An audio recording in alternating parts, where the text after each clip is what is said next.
Thank you for attending today, June 17th, 2026. We're talking about from buying the property to your first booking and the things that you should be thinking about as you're going through it. Um, so we have here very quickly a 60-day runway. Basically, we want to try to keep things as streamlined as possible so that you can maximize your income, especially when you buy something right now. Like I have several clients that are trying to get settled so they can make sure that the property is up and running before the end of the summer. And then they're also worried about making sure they're getting in that 100 hours for their cost segregation in real estate and bonus depreciation. So day 1 to 15, basically you want to establish an LLC if you haven't already done that.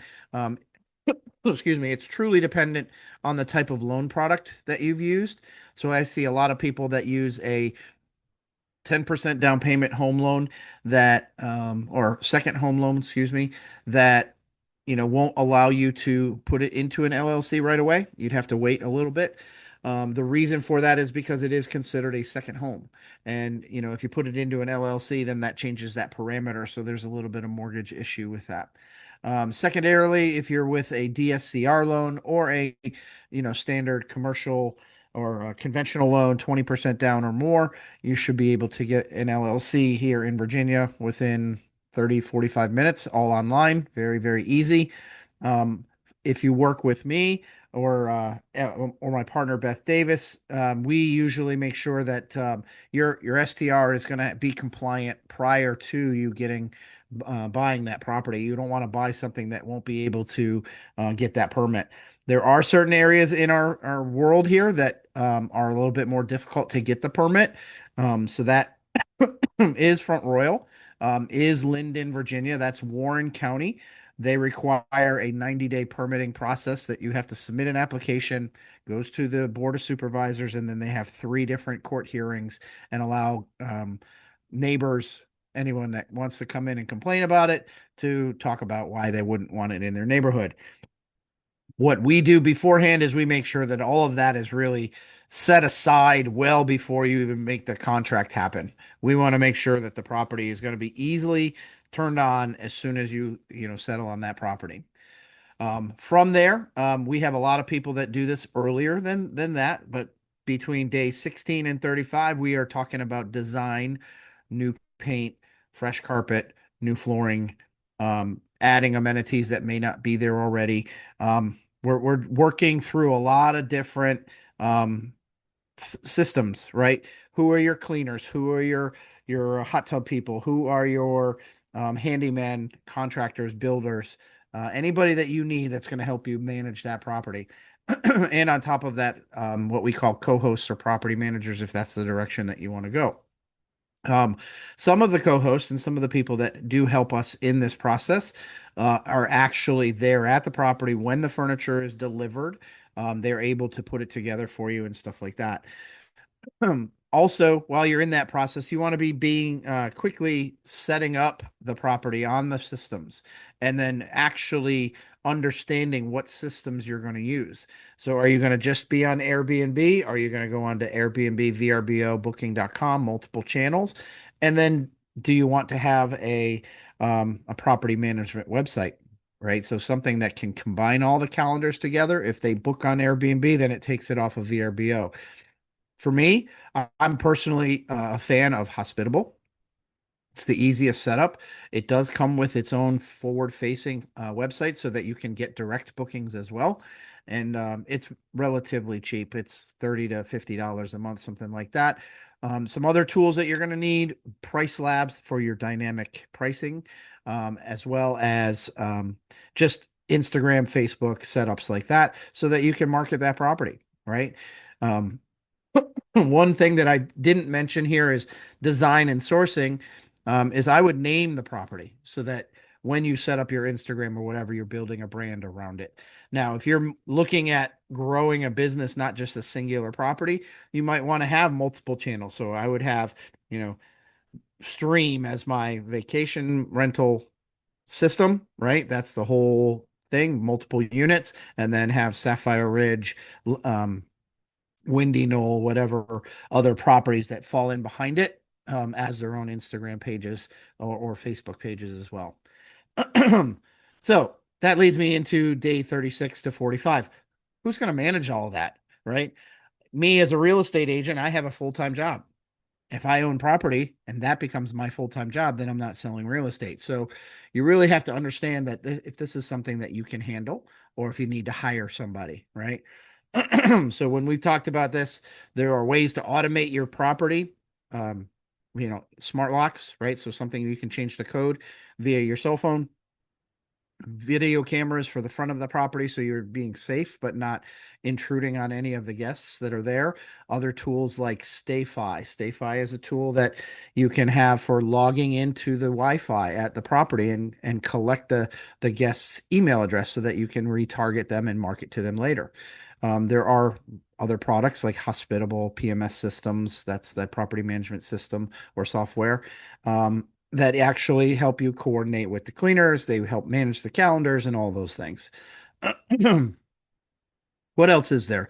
Other tech and operations. So you're going to need a social media manager. You're going to have outstanding photographs, right?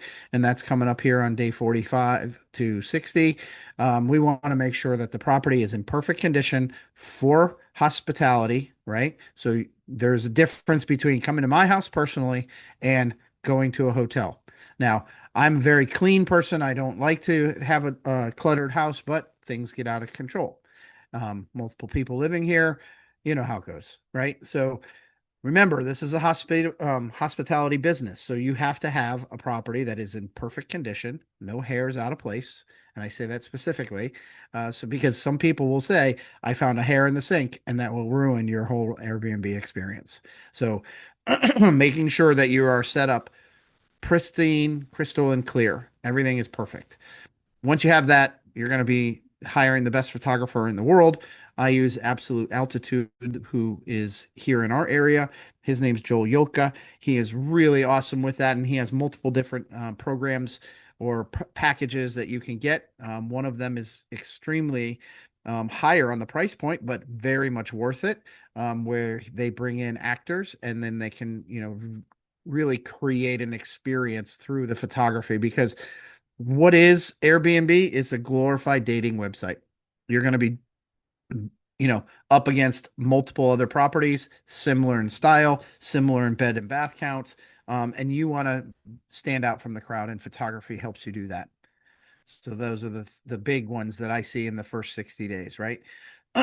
So when we're talking about stepping back into the compliance section, failure to understand the rules and regs, we take care of this well before you even buy the stuff. So you want to make sure that it's in the right zone. So in Clark County where I live, you have to be in a wooded zone or a agricultural zone. You cannot be within city limits to allow for short-term rentals. um, we want to find out if there are any rule changes that are coming down the line, right? So in Page County right now, it's by right. You're able to do whatever you want with whatever property you buy. But that said, they might change the rules. I've heard some rumblings in August that they may change and actually have the people that are putting up Airbnbs to fill out an application, do a little bit more than just business licensing for tax purposes. That's that tax registration there. So those are the big ones, but we help you with all of that well in advance of your purchase. Asset protection. So, creating those entities, that's a big one. You want to have some layer of protection in case somebody does fall and get hurt or, God forbid anything happens on any of the properties, especially in a hot tub or something like that, swimming pool. You want to make sure that you have your personal liabilities covered, and there's a layer of protection that you can create with an LLC, plus tax benefits and things like that. Um, Specialized insurance. So we work with a company in our area here. It's called ACO Insurance. They are a commercial broker. They go out and they find the best possible rates for what we're doing for investment properties like that. And then we want to make sure that these direct booking protections. Do you have a rental agreement? Do you have some kind of way to collect the funds, right? So we use different tools like Stripe or PayPal or something like that so that people can pay us directly if they want to not use one of those sites, right? So Airbnb, VRBO, stuff like that, right? The next high level design, right? So I always recommend using a designer. I'm pretty good personally. I know what things look like, but it's property specific.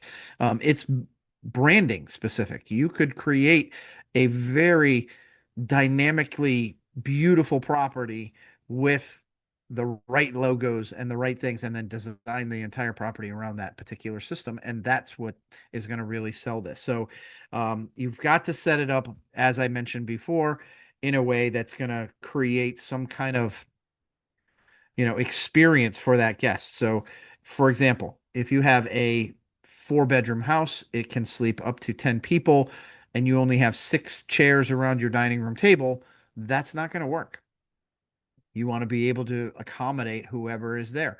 You want to have, enough sleeping arrangements. You want to have enough couch space. So for example, if you have a 10-person property and you only have seating on the couch for six people, again, same thing. It's uncomfortable. Not everybody can stay together and do the things that they want to do as a group or whatever the case may be. So figuring that out. One of the biggest things that I can tell you, the lowest cost, design features that really helps Airbnbs is lighting. As you can see in this photograph, they've got backlit lights behind the accent walls, right? And then they have it along the ceiling here as well.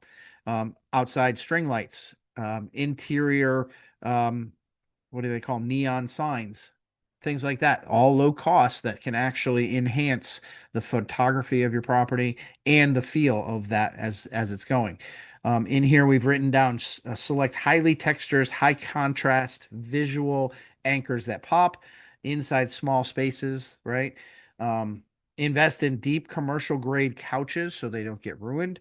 And then, it's all about the sheets, towels, blankets, pillows, mattresses. Remember not to skimp on those things. Don't just go to Facebook Marketplace or Craigslist and think about buying furniture that's there. You want to get something a little bit nicer than that. Any questions so far? Seem to be going pretty fast. Well, anyway, okay. Um, so for me, high impact essentials, obviously Wi-Fi is the most important. A lot of people ask me, well, do I need cable or do I need something that I can connect my TV to? And I say, as long as it's internet enabled, most guests are just going to show up and then log into their Netflix account and be happy, right? So make sure that you have a fairly decent Wi-Fi. Now, in the Shenandoah Valley, if you're in a rural area, the only thing that really works sometimes is where you're connecting through Starlink, or some of the cell phone carriers have broadband systems where you can connect to the Wi-Fi from that and use data that way. But for me personally, I would try to get Starlink. It's a little bit more expensive, but a little bit more reliable. Um, Again, five-star sleep, right? So deploy a premium 10-inch memory foam mattresses, double wash, high thread count cotton sheets, things that are going to be extremely comfortable so they can absolutely remember and relax while they're there, right? Some of the other things that we do, operate elevated touch points. So do you want just a regular coffee pot where they dump the grounds in and have the filters and such, or would you offer them multi-flavored Keurig, or have a pump system where they have vanilla and hazelnut and all the different flavors that are there off to the side, right? So there's little things like that that can help enhance your property. And when you're going through Airbnb, you can see the ones that are there because they always take a picture, right? Do you have a pizza oven? Do you have a what do you call it? An EV charging station. Those things are very important for certain people.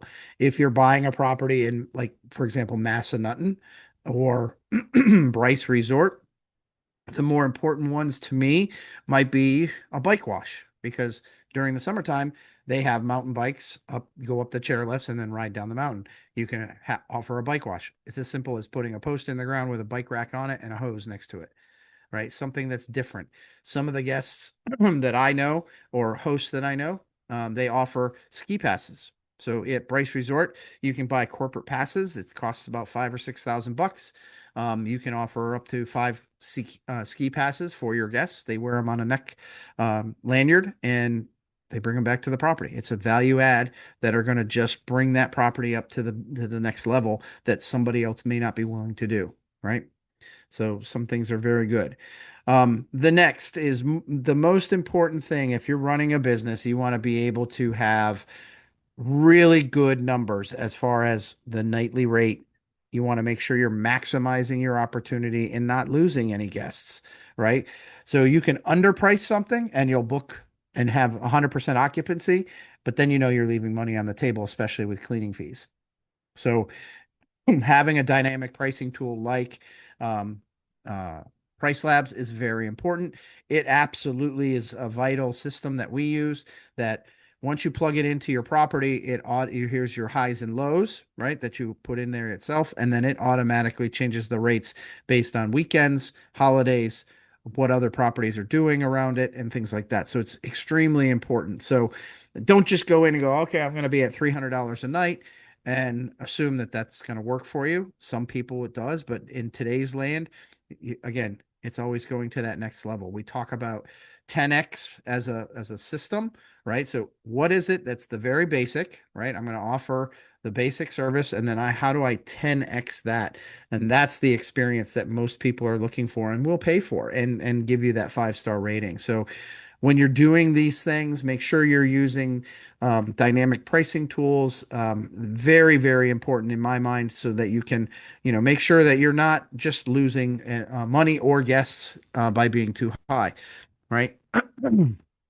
So, um, these nightly rates are very important. We want to make sure that we're following the trends that are out there, and then you have the ability to change it if you decide. All right. So we already talked about it briefly, but having professional photography, that's a must, right? Having the property staged by your cleaner. When they're finished cleaning that property, are they laying out the blankets the way it should be when trying to be photographer, bring in the photographer? Right. Do they stack the pillows? Do they clean the couches with a steamer and actually have different lines like you would if you're mowing the grass? Right. Have lines on the couches depending on the style of furniture that you use. Some people just stick with leather, but some also use fabric. And when you have those lines on it, it just gives that example of being a supremely clean property. It's very important. Right. Using wide angle lenses, making sure you're not doing just fisheye stuff, making sure you have some drone, put in some amenities around that property, things like that. One big one, and this is a secret here, is that golden hour, right? So we usually have a day to night scenario where the photographer is there during the day and then through the evening, and then backlights the house itself, showing the lights through the windows. That's a very dramatic shot, and it also helps bring up the warmth of that property and makes you feel a certain way, right? Again, staging is a very important thing. So, you want to maximize the opportunity, not overload the property with furniture, not overload it with amenities because it then becomes uncomfortable, right? So just make sure that you're following a very strict plan that is set up by a designer or somebody that knows the design elements right off the bat, okay? The tech stack. Okay, so first and most important, we need to know what systems you're going to be on. So for me, I love being on multiple sets, different sites: Airbnb, VRBO, Booking.com, Expedia, Marriott. There's a bunch of different ones now. Okay, make sure you're on all of them because you never know when somebody's going to come or where they're going to come from. What I have found over the last year, Airbnb changed their rates. So they went from a 3% or 6% fee to a 15% fee that's all paid for by the host. And then the host raised the rates. Well, what happened with that? The guests left that platform basically and now are using VRBO because their rates are a little bit cheaper. So what did Airbnb do to combat that? They reduced back to the normal 6% fee, and then in February, and then they were going to turn it back off June 15th, so that they could collect a bunch of summertime bookings and things like that. So it's just an interesting dynamic how all of these platforms fight with one another to have the guest's eye. I will say booking.com is probably the one that is the most difficult to work with. Their customer service is very challenging. It's a call center. They don't necessarily respond right away. So there's some things there that you might want to consider, but usually Airbnb, VRBO, and some of the other sites, they have some really good customer service if there's something that goes wrong. Back to the property management systems, there are a bunch of them out there. HostAway, Guesty, Hospitable, Lodgify, OwnerRes. Any one of those will work. The one that I like the most is Hospitable. It actually seems to be the easiest to manage. Obviously, we talked about dynamic pricing in the last conversation. Those are very important to make sure that you're pricing your property appropriately as to what's going on in the marketplace and following the trends as to what others are doing as well. Um, Keyless entry. This is a great one. It helps you because you don't know when guests are going to show up. You're not going to stand at the door waiting for them. In the past, we had combination lockbox with little spindles and things like that. Sometimes those get wet and frozen, and it's just difficult to use. If you have a smart lock, it's easy to turn it on, turn it off. It's easy to change the code with a phone number. It's really simple thing.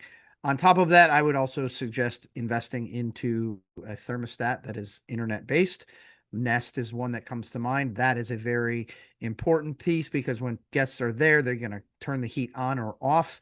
They're going to turn the air conditioning up and down, right? They're going to manipulate that. So to save you on your energy bills, you want to make sure that if you have a guest coming in, you're going to at least set the temperature at a certain degree before they get there so that it's not jamming the system and taking it from 60 degrees to 70 degrees immediately, right? You want to be able to have that more comfortable for when they're there, right? And then turn it down when they're not there, right? So it's not going to be one of those that are uncomfortable for the guests, but at least something that can be changed via the cell phone or internet connection. The next one, this is kind of important, especially if you are in areas where the regulations are higher, right? You can actually lose your Airbnb permit if the property is being used as a party place, or the guests are being too loud and the neighbors are complaining. In Warren County, you can actually lose your permit and not be able to be on Airbnb any longer if you have a party and the guests complain and they complain to the county.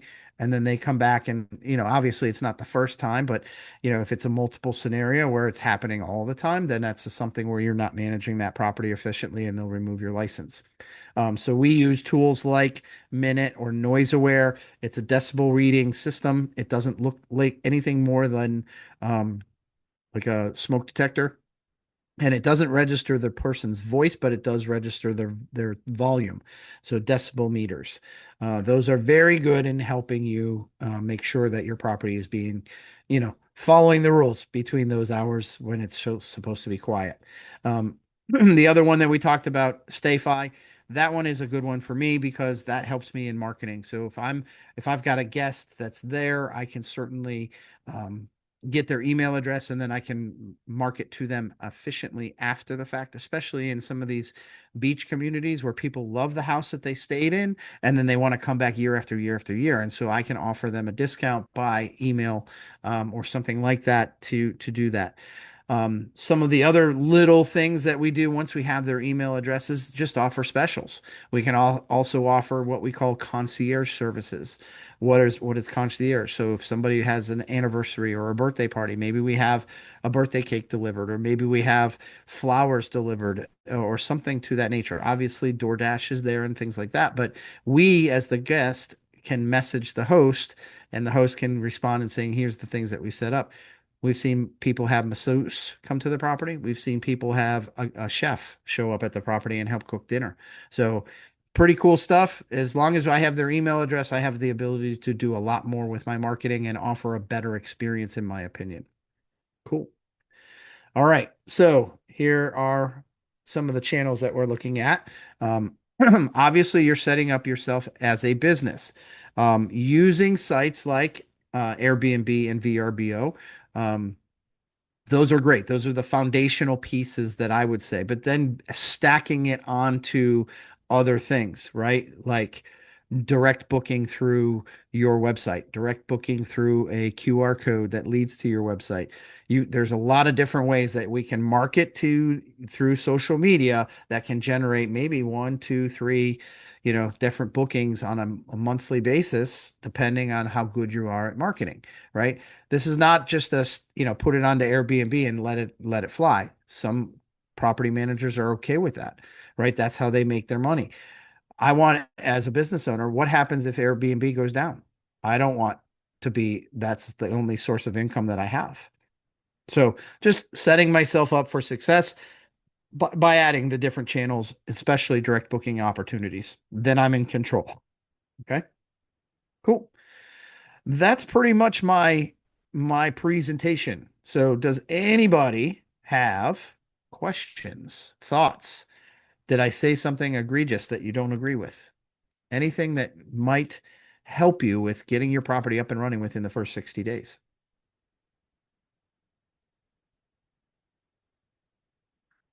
Okay. Some people ask me the question, have you set up multiple properties? I am a real estate agent. I focus solely on the short-term rental game.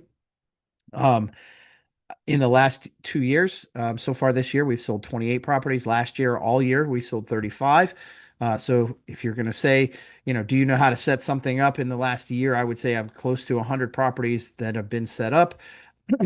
From all different people around me. I'm following different websites. I'm following different marketing channels. I'm following different coaching programs. And I'm following several different designers as to what's the cutting edge these days. So, if you're into short-term rentals, I would suggest do the same. Use Facebook or Instagram.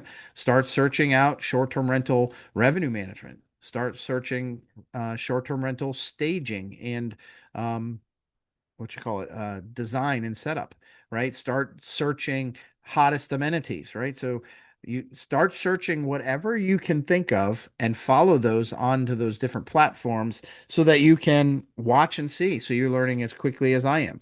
I've read several books in reference to this stuff, right? So I need to be more knowledgeable than the next guy as a high level professional so that I can offer a one-stop shop service, right? So I have a handyman, I have a cleaner, I have a property manager, I have a construction person.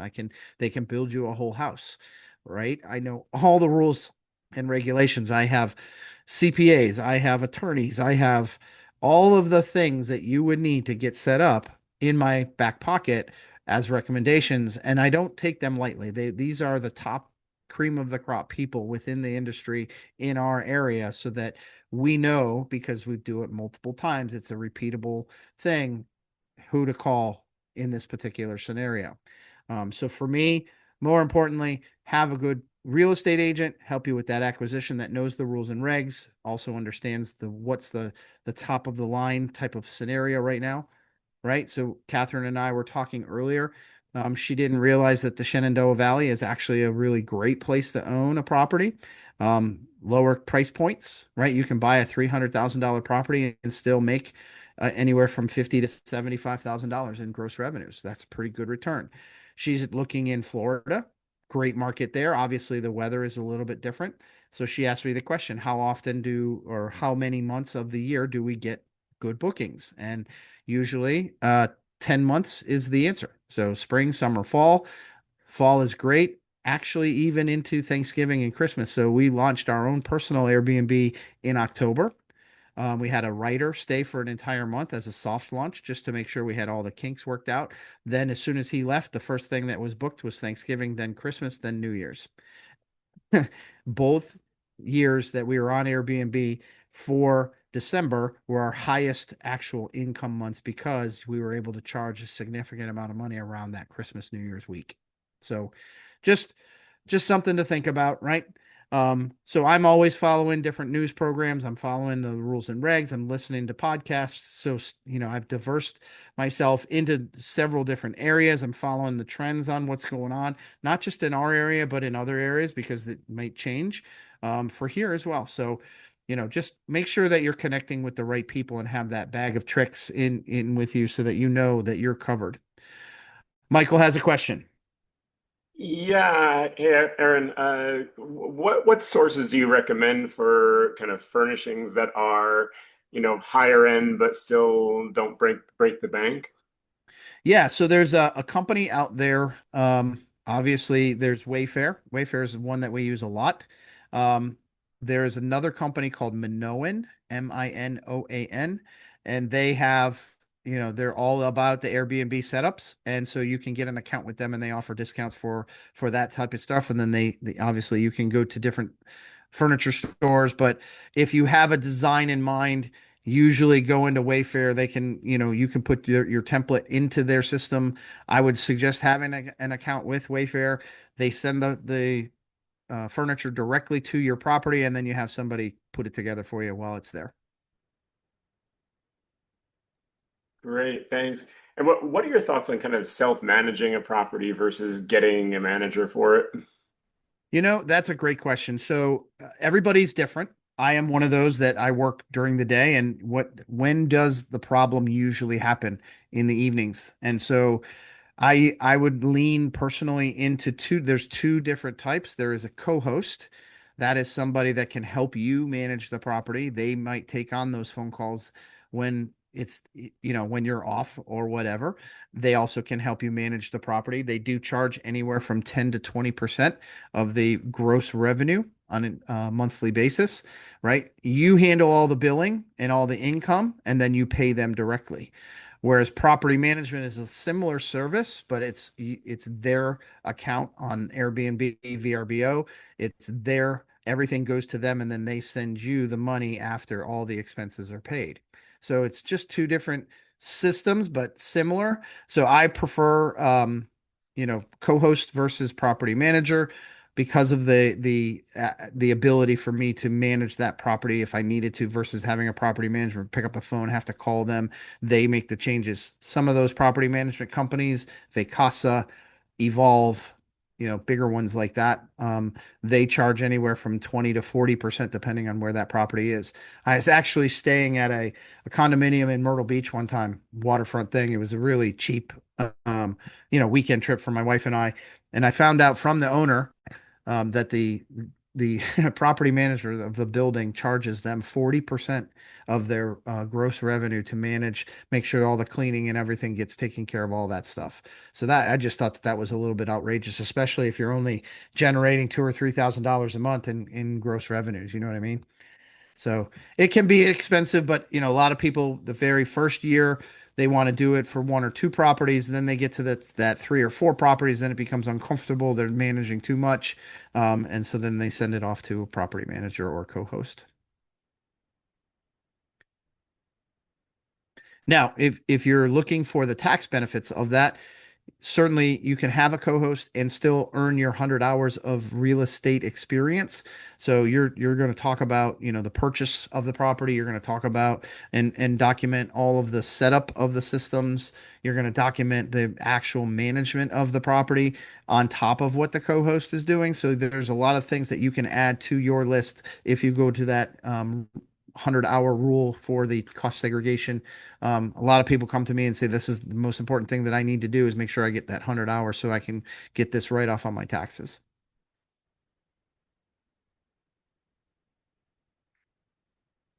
Two great questions. So, systems. Anybody have questions about the websites or systems? Nobody has questions. Okay, cool. I must have done my job the right way. So, this is recorded. If you have any questions or concerns, please reach out to me directly. I'm happy to answer your questions. I'm absolutely happy to send you properties and show you around. Really show some of the clientele that I've worked with in the past. Um, what we tend to do is we follow a 4P strategy. The more important piece of this, the first P is the property itself. We identify what I think is a really impressive property because the more important part of it is if you're unique or different than the next guy, that creates a different experience. So the properties that my team and I select actually helps in the bookings and making more money. The next is the people. We have all the people, meaning cleaners, handymen, lawyers, CPAs, things like that are going to help you in your real estate business in setup. The next is photography, high level photography. You have to have it, right? If you don't have that, then you're kind of stuck, right? And then last but not least is pricing, right? So, think about it in the 4P strategy. Who are the right properties? Or where are the right properties, who are the right people, who is the best photographer, and then getting that right pricing strategy will help you maximize that opportunity for you and generate the most income.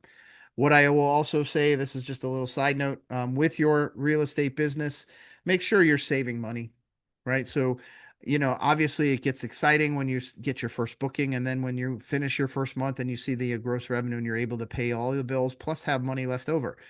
What I would tell you is to probably take that profit that you have and hold it. You want to build out a system of 3 to 6 months of expenses in case something bad happens, so that when January and February come along, you already have 6 months. At least you know that 2 months are going to be covered because you've saved that money, right? Before you start taking and robbing from the piggy bank. So just something to think about. That's all I have today. So if there are anything, my name's Erin Kavanaugh. I'm with EXP Realty. My brand is called Kaza Stream. And yeah, my contact phone number 703-431-8310. And my email, Erin at thekazagroup.com. So if there's anything that you need, just reach out. We're here to help. Look forward to talking to you guys soon. Have a great afternoon.